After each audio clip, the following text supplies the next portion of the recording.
Hello दोस्तों, third world blog channel पे आपका स्वागत है। आज का हमारा वीडियो वोल्केनोस के ऊपर है। आप जल्दी से चैनल को सब्सक्राइब कीजिए और नई वीडियोस की नोटिफिकेशन के लिए बेल आइकन को प्रेस कीजिए।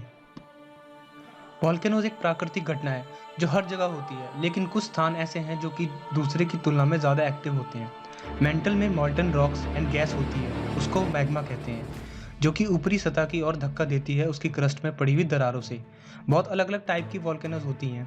कुछ विस्फोट अनएक्सपेक्टेडली हो जाते हैं, पर दूसरे हम प्रिडिक्ट कर सकते हैं, जो कि सबसे ज़रूरी है वोल्केनो के नज़दीक रहने वाले लोगों के लिए।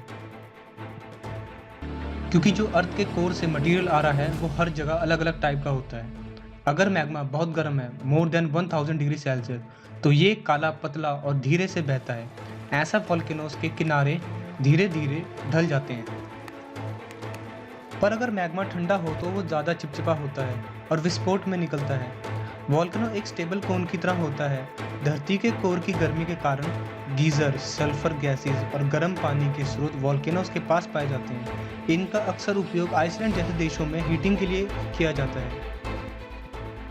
जब वोल्केनो मानव जीवन को नुकसान पहुंचाता है तो हम इसको खतरनाक कह सकते हैं। जैसे कि अगर वोल्केनो किसी अनहैबिटेड एरिया में फूटता है तो इसकी कोई न्यूज़ नहीं आती है, पर अगर वोल्केनो अपनी गैसेस और राख को डेंसली पॉपुलेटेड एरिया की तरफ उगलता है तो फिर ये बहुत लोगों के लिए रिस्की हो जाता है। एक्सप्लोसिव वोल्केनोज बहुत ज़्यादा क्वांटिटी में डस्ट और गैसेस रिलीज करते हैं, और पतला और डार्क मैग्मा जो है वो 100 किलोमीटर प्रति घंटे की गति से बहता है, जिससे बच पाना नामुमकिन होता है।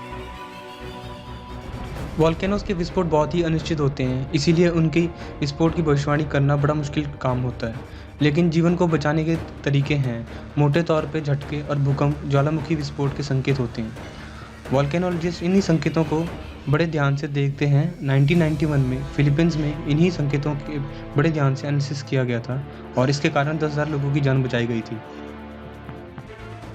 1985 में कोलंबिया के नेवाडा क्षेत्र में विस्फोट से बहुत पहले ही खतरे की भविष्यवाणी कर दी थी, पर अथॉरिटीज़ ने जल्दी कोई एक्शन नहीं लिया, जिसके कारण 25,000 लोगों की मौत हुई थी।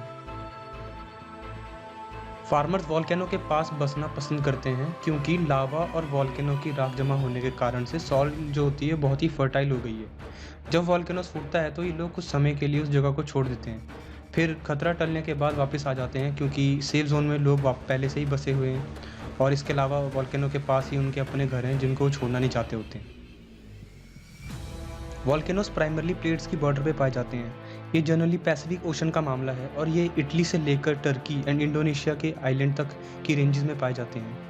ये केवल गर्म स्थानों पे ही होते हैं जो कि हाई वोल्केनिक एक्टिविटी जैसे कि हवाइन आइलैंड के एरिया के नज़दीक होते हैं। तो दोस्तों, आज का हमारा वीडियो आपको वोल्केनोस के ऊपर कैसे लगा, आप हमें कमेंट सेक्शन में ज़रूर बताएं और हमारी वीडियो को शेयर करें और सब्सक्राइब कराएं और देखते रहिए third world blog. Bye bye.